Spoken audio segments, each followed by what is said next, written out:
Hello everyone, my name is Salwa Azahra Salsabila, a student at Universitas Terbuka majoring in law. I will be presenting a video to fulfill my English communication assignment for assignment 3.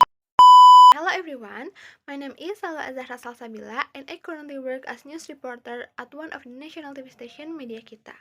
In this role, my main responsibility is to deliver news reports, particularly those covering social issues, public policy, and a current event across Indonesia. Over the course of my 4 years career as a news reporter, I have covered several significant events in Indonesia, one of which was the fire at a traditional market that occurred on this morning.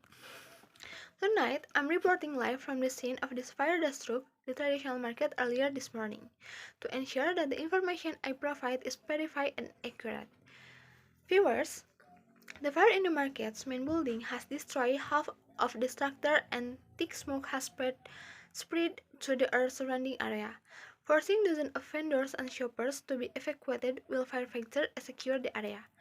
According to an official statement, the fire has now been brought under control by firefighters, and it has been confirmed that no vendors or shoppers remain trapped inside the building.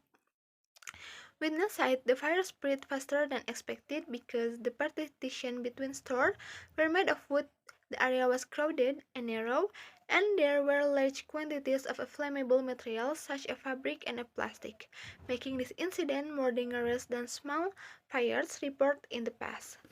Consequently, the emergency response to this incident was faster than that for a similar incident at the market last year, with 5 fire trucks dispatched and a special rescue team deployed to the scene. Additionally, evacuation procedures were immediately implemented by local authorities as soon as the fire report of smoke was deciphered, and several damaged stalls were photographed and documented by disaster response team for the future assessment. However, the overall damage this time appears to be more severe than initially estimated.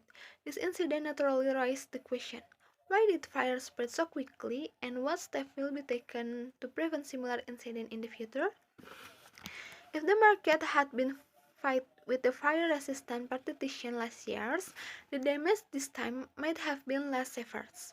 If more funding were available for preventive measures, local market would be better protected against similar incidents in the future. Has the local government prepared a long-term compensation or recovery plan for the affected vendors? In this regard, the government has informed us that evacuation and recovery efforts will be conducted similarly to those implemented during the 2021 fire.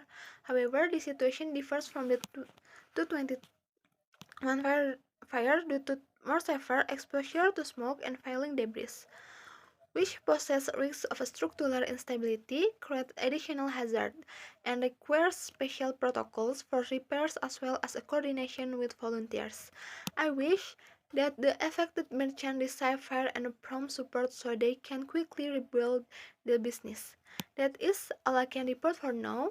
If the fire department and authorities release any news information, I will continue to provide accurate live updates to our viewers to help the public understand the situation and the next step in the recovery process.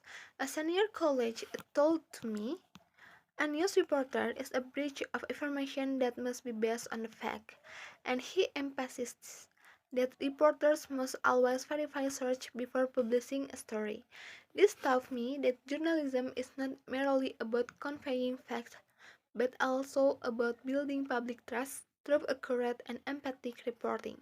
That's all from me. Back to the studio. Thank you. That's all for my video. I hope this video is useful and helps improve my grades. Thank you.